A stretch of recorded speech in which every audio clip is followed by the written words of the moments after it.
Fala galera, professor Juliano aí na área com vocês. Vamos continuar falando sobre aquele assunto super bacana que a gente estava vendo nas nossas aulas anteriores, ou melhor dizendo, na nossa aula anterior, que é o Brasil desse início do século XIX. Né? A gente vai vendo no 8º ano, o século XIX, ele vai permear praticamente todos os objetos de estudo que vocês vão ter. Né? Algumas coisas acontecendo no final do 18 e vão tendo os seus desmembramentos, os seus desdobramentos, melhor dizendo, no século XIX, ok? Então olha só, na aula passada, galera, a gente começou a falar sobre primeiro reinado e período regencial. Eu coloquei junto ali por causa que, para facilitar a sua compreensão, né? Poderia primeiro colocar só primeiro reinado, depois regencial, mas é para a gente também perceber uma ideia de continuidade nisso tudo bem? Então, o que a gente vai ver na nossa aula de hoje, galera? Nós veremos as características gerais do primeiro reinado e o processo de reconhecimento da independência. Antes de a gente chegar nessa parte que a gente vê hoje, vamos precisar retomar um pouquinho o conteúdo da aula anterior. Sempre importante a gente fazer isso, tá? Então, olha só. Na aula passada, o que nós vimos? A independência do Brasil, né?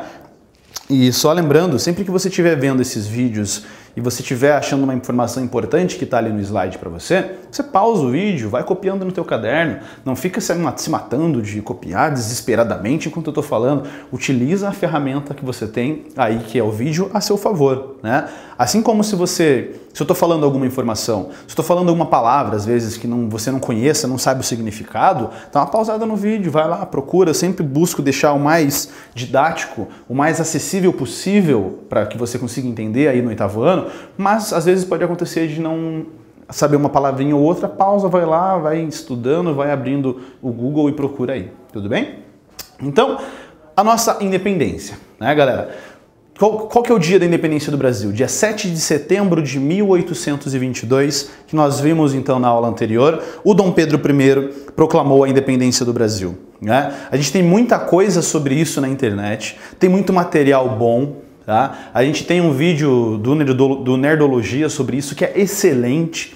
Tá? Excelente mesmo, falando sobre esse processo, o dia 7 de setembro especificamente. Né? Então vamos lembrar, o Dom Pedro fica como regente, a corte portuguesa retornou, né? E aí o Dom Pedro sofre pressões externas e pressões internas. As pressões externas eram para que ele fosse para Portugal novamente, né?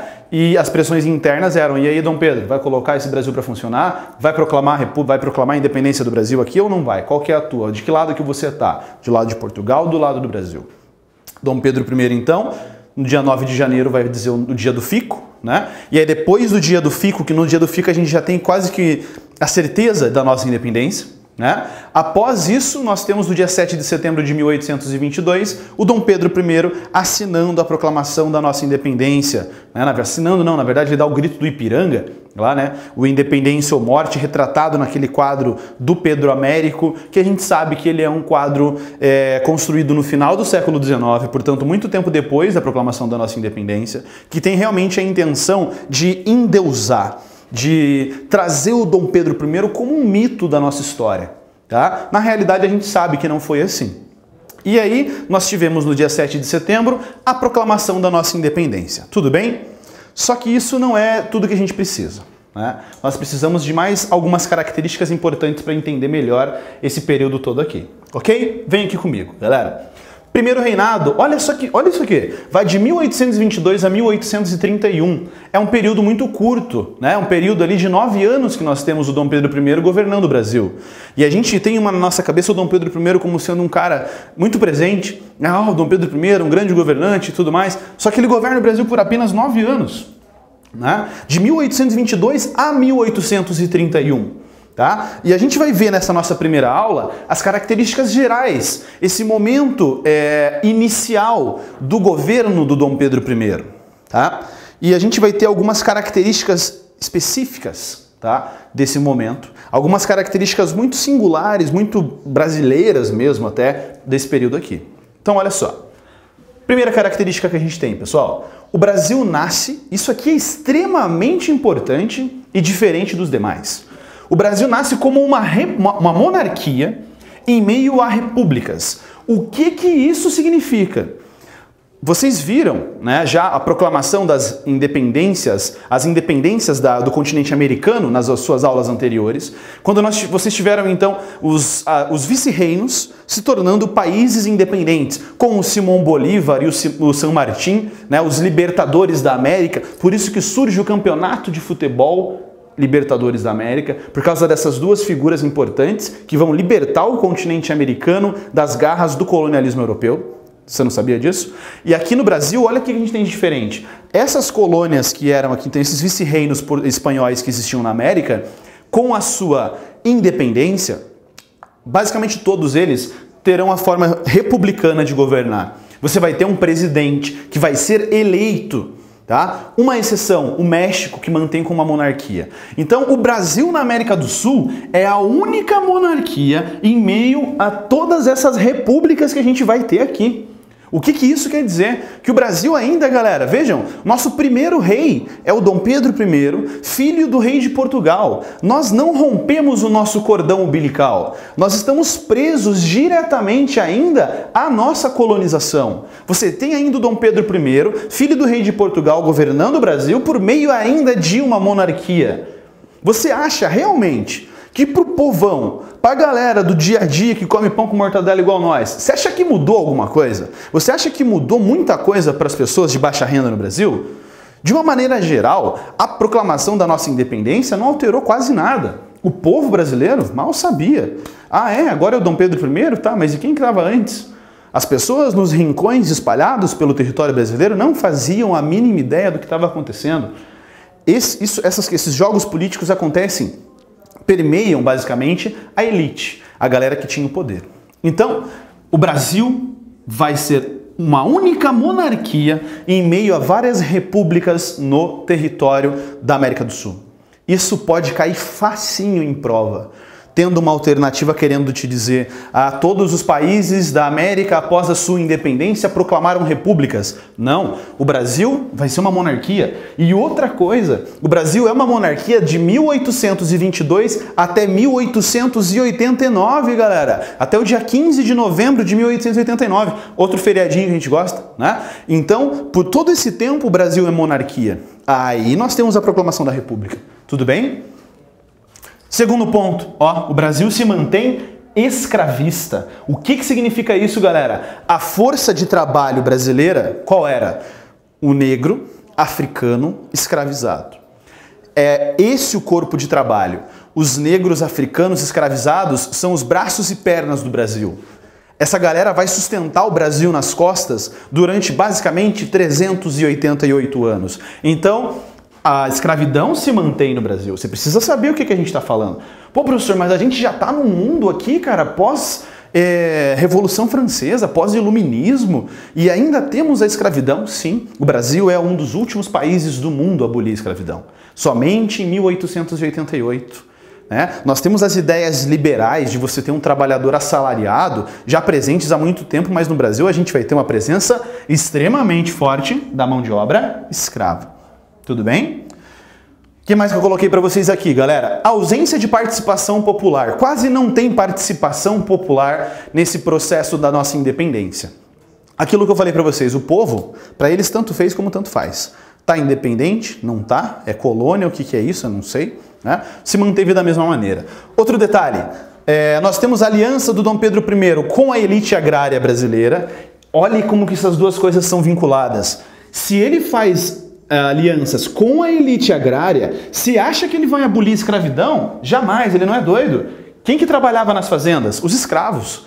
Né? Eram eles que trabalhavam na plantação de açúcar, depois nas plantações de café que a gente vai ter. O escravo vai continuar trabalhando, porque a elite brasileira é uma elite latifundiária, uma elite agrária, que depende exclusivamente da mão de obra do escravo. Beleza?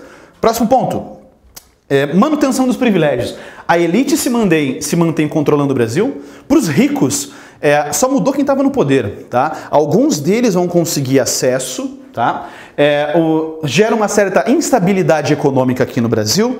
Por quê? Porque Portugal havia criado algumas dívidas desde o processo da Guerra de Restauração de Independência, é muito tarde ainda, lá no século XVII, já havia contraído empréstimos com a Inglaterra, e aqui nesse período nós temos ainda essas cobranças dessas dívidas acontecendo, tá? Então nós temos uma certa instabilidade econômica.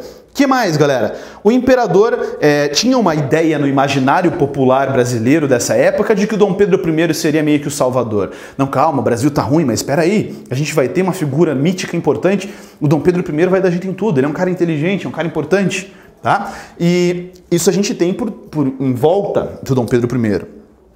Outro detalhe, nós não tivemos um processo de independência completamente pacífico, não. Tá? Nós temos regiões do Brasil, na região Nordeste, por exemplo, de eventos que a galera não queria independência. Olha o nível. O pessoal queria se manter colônia de Portugal. Queria continuar do jeito que estava. Não quero independência não, adoro ser governado pelos portugueses.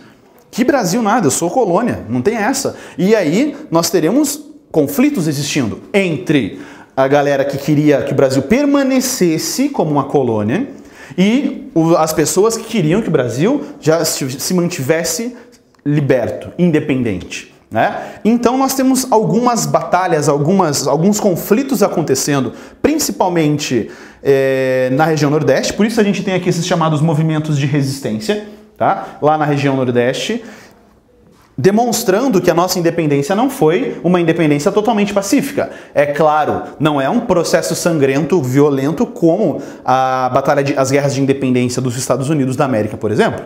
Não se compara, tudo bem? Mas nós temos também conflitos existindo no nosso processo de independência. Então tira essa ideia da tua cabeça de que o Brasil é um país pacífico, tranquilo, tudo de boa. Não é assim que funciona, tá? Só que vejam, o Brasil não tinha exército. O exército brasileiro se fortalece na segunda metade do século XIX.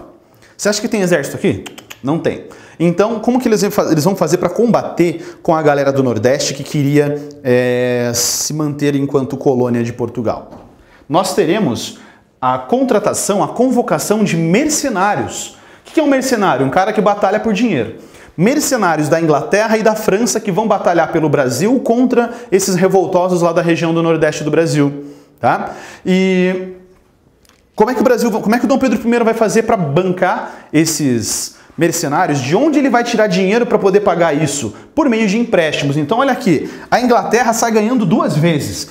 A Inglaterra empresta dinheiro para o Brasil para que o Dom Pedro I consiga contratar mercenários. E quem são esses mercenários? A maioria deles ingleses. Tá? Inclusive o comandante Thomas Cochrane vai ser o cara que vai liderar esses mercenários nas batalhas lá no Nordeste do Brasil para como é que eu posso dizer? Para manter, para vincular de verdade a nossa independência aqui então.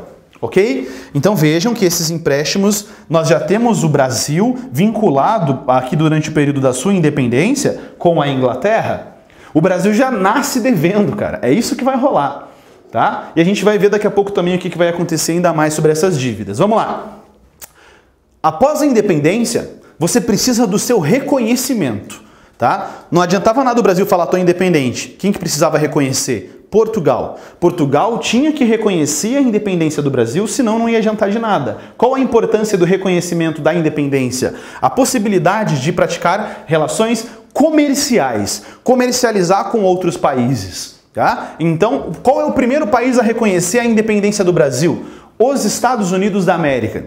Ah, professor, mas como os Estados Unidos são bonzinhos, né? Não é isso não, tá? Não é porque os Estados Unidos é bonzinho que ele vai reconhecer a nossa independência. Isso acontece por causa de um negócio chamado Doutrina Monroe, que está aqui no seu slide, tá? A Doutrina Monroe dizia o seguinte: a América é para os americanos, ou seja, europeus, parem de se intrometer na América. Daí você fala, pô, ó, da hora, os Estados Unidos está querendo defender o continente americano. Não, ele está querendo diminuir a influência europeia para aumentar a sua influência sobre a América, tá? Então, os Estados Unidos reconhecem a independência do Brasil e Portugal ainda não está reconhecendo, tá? O reconhecimento da nossa independência, o reconhecimento da independência do Brasil só vai ocorrer, galera, no ano de 1825, com um tratado chamado Tratado de Paz e Aliança. Quem serve de mediador, de intermediário nesse processo é a Inglaterra. Tá? Então você tem aqui no meio disso tudo a Inglaterra, de um lado o Brasil, de outro lado Portugal. Por que a Inglaterra serve de mediadora? Porque sempre foi um grande parceiro econômico de Portugal e não quer perder o Brasil como parceiro econômico também. Tá? Portugal tinha dívidas antigas ainda com a Inglaterra desde a Guerra de Restauração da Independência. Então aqui de um lado você tem Portugal, aqui no meio você tem a Inglaterra e do outro lado você tem o Brasil. Presta atenção aqui. Portugal vai reconhecer a independência do Brasil somente se o Brasil pagar uma multa. O Brasil vai ter que pagar uma multa para Portugal, dizendo, ó, a gente está comprando a nossa independência. 2 milhões de libras esterlinas, que para aquela época era dinheiro pra caramba, tá? Só que o Brasil tem dinheiro, o Brasil não tem dinheiro. Então o Brasil vai pedir dinheiro emprestado da Inglaterra para comprar a sua independência de Portugal. E o que Portugal faz com esse dinheiro? Paga para a Inglaterra. A Inglaterra sai ganhando 2 vezes no processo. A Inglaterra se enriquece muito nesse processo todo aqui. E aqui nós temos então o reconhecimento da nossa independência efetivado. Tudo bem, galera? Beleza? Então, já podem fazer as atividades do portal que estão disponíveis para vocês sobre esse assunto. Aqui a gente fecha esse período inicial do primeiro reinado, tá? De reconhecimento da nossa independência. E nas nossas próximas aulas a gente vai falar sobre a primeira Constituição federal que o Brasil vai ter.